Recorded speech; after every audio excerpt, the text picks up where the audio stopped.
propósito: abrir los ojos a los mexicanos para que terminen de entender por qué estamos parados hoy en donde estamos.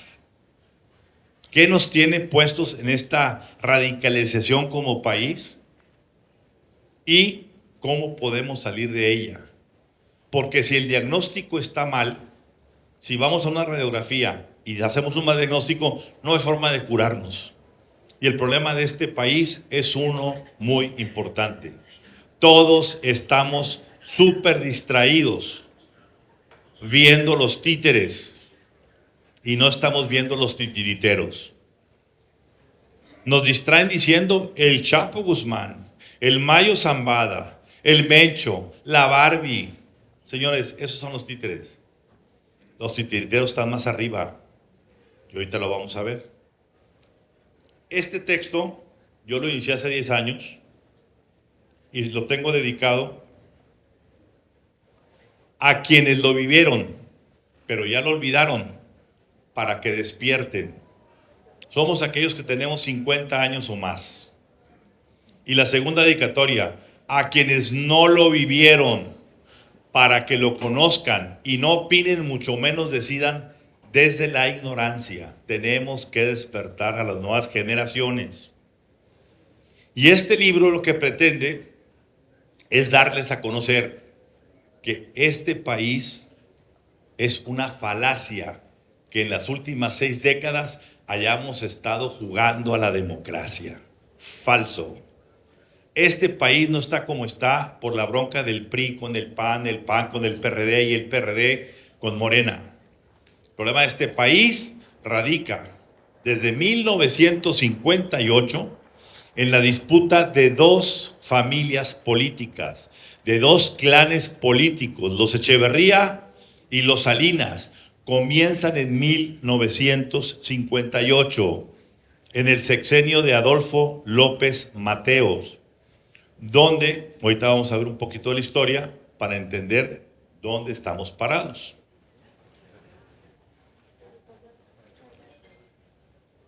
Antes que leer el libro, yo les pongo un piso parejo, porque este país, el Estado mexicano, o los gobiernos que han pasado por el Estado mexicano, han pasado por 6 matrimonios. Primer matrimonio cuando se consumó la independencia. En 1821 el Estado mexicano se fundó encima de las sotanas de la Iglesia Católica.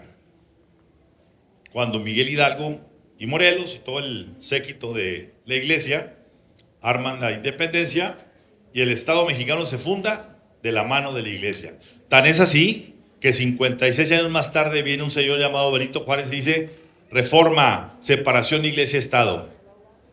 Y se divorcia el Estado mexicano de la Iglesia y entramos a una nueva alianza. ¿Con quién? Con los militares. ¿Por qué? Porque en la reforma lo que se nos viene encima son 2 intervenciones, la francesa y la americana. Lo más importante no era calmar a la gente, era defender el territorio que quedaba. Ya nos habían quitado Texas, toda la parte norte de México, y había que tener. ¿Y a quién pusimos ahí? A un héroe de Puebla, a Porfirio Díaz. Y el matrimonio fue con los militares. ¿Para qué? Para defendernos del extraño enemigo. Y eso duró hasta 1929. La revolución fue la crisis, pero el 29 viene el tercer matrimonio. Ya no es con la Iglesia, que es la fe, ya no es con la esperanza, que son los militares, es con la caridad, que es el capital. El mundo estaba modernizando. Y en ese momento entramos en la vorágine de la modernización mexicana, del 29 al 70. El boom mexicano, el milagro mexicano, la estabilidad, el milagro estabilizador, el desarrollo estabilizador de México. Hasta que llega Echeverría y quiere romper la mesa del poder, ahorita la vamos a ver. Y finalmente Echeverría trata de implantar un sistema que no le funciona hasta el 88, que llega Salinas, que entra con la globalización, y finalmente todo ese sistema, ahorita lo vamos a ver también, termina con López Obrador para entrar a esta política del bienestar. Son 6 matrimonios muy claros que han sido. Comienza la historia en dinastías con la situación única en el mundo de que 4 presidentes mexicanos fueron oficialmente espías de la CIA. No es una especulación, abundan los libros. ¿Qué país puede presumir que 4 de sus presidentes hayan sido espías de la CIA? López Mateos, Díaz Ordaz, Echeverría y López Portillo, bajo el manto de una operación llamada Litempo, que ellos informaban aprovechando el momento que pasaba de la famosa Guerra Fría, pues ellos se encargaron de dar informes a Estados Unidos y así se mantuvieron.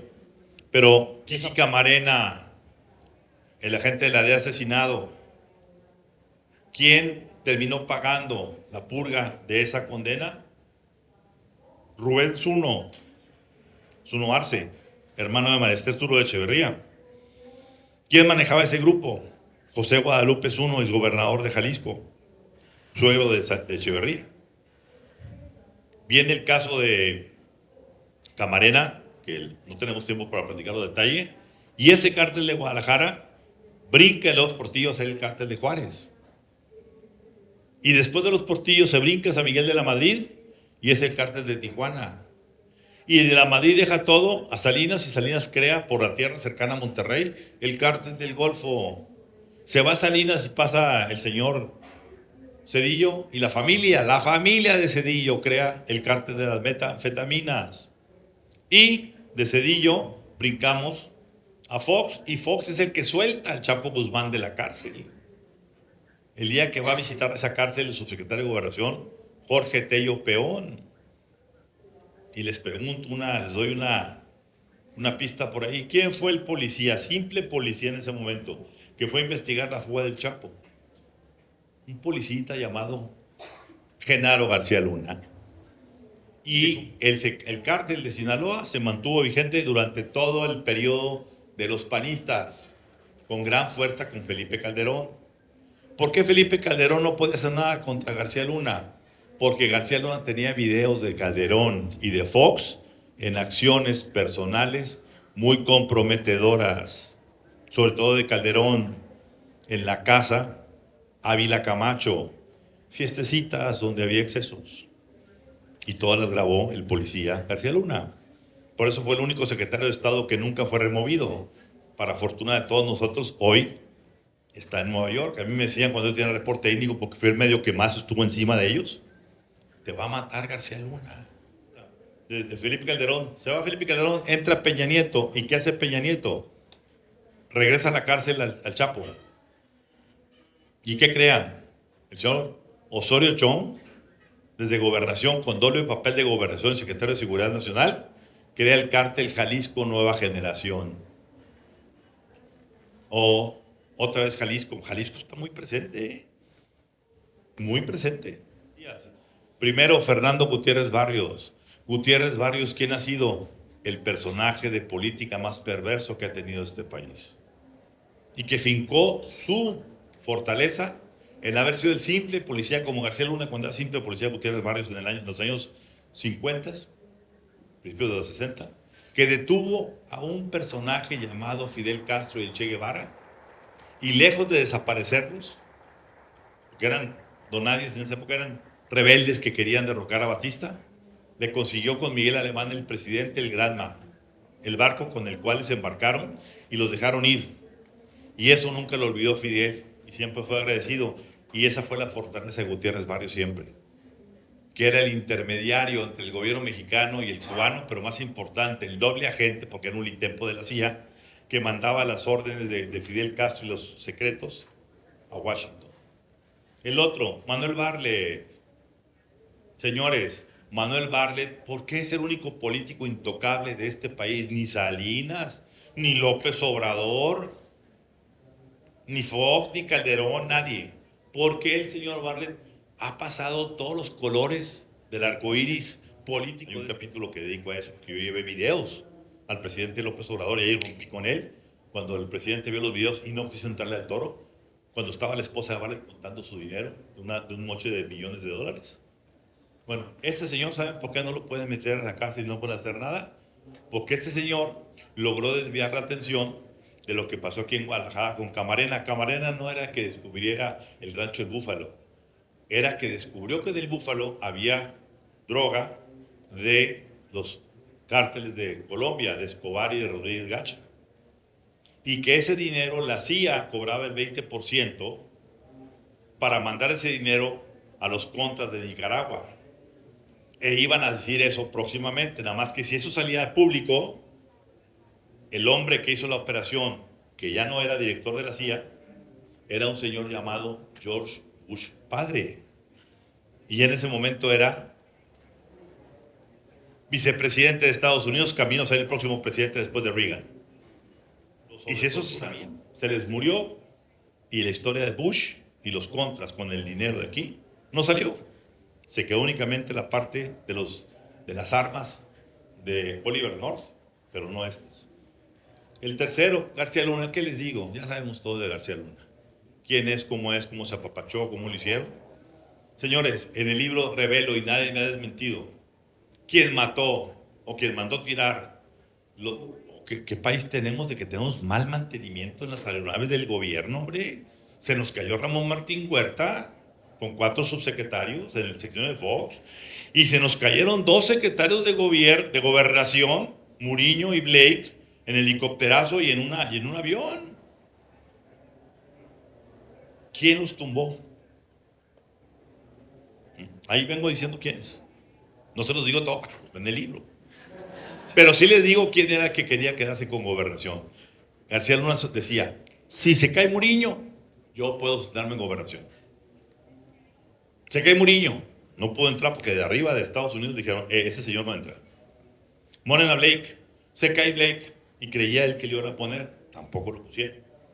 El otro, el señor Osorio Chong, como dice mi capítulo, Osorio Nueva Generación, the new guy in town. ¿Sí?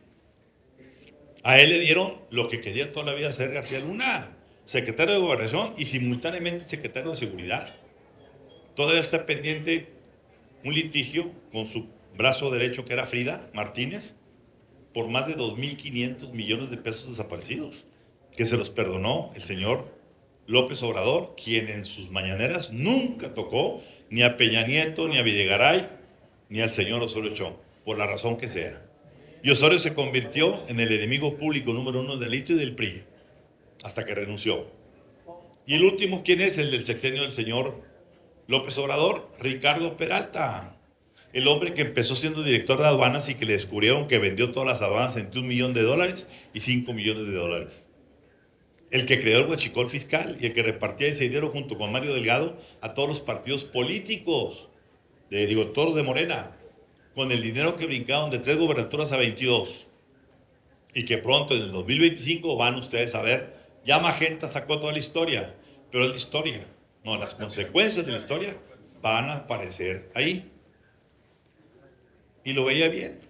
Yo le presenté a Poncho Romo y a Tatiana y aquí y allá y acullá.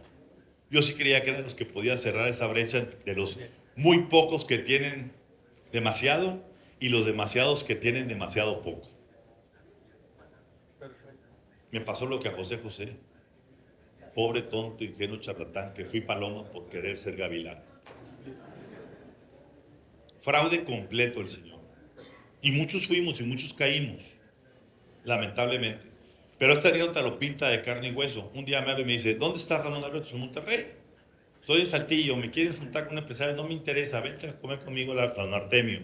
Nos sentamos y en la plática le pregunto, oye, presidente, ¿quién es el que a ti, como político en el mundo, te aprecias y valoras? Para tratar de entender a dónde iba. Y me dice al chileno Salvador Allende. Y antes de que yo pudiera abrir la boca, me dijo, pero espérate. Mi amigo Allende cometió un gran error. Se puso a desmantelar el sistema de intereses norteamericanos con Alcoa y los aluminieros y los cobreríos, todo, sin ponerse de acuerdo con los militares. A mí no me va a pasar eso. Primero me voy a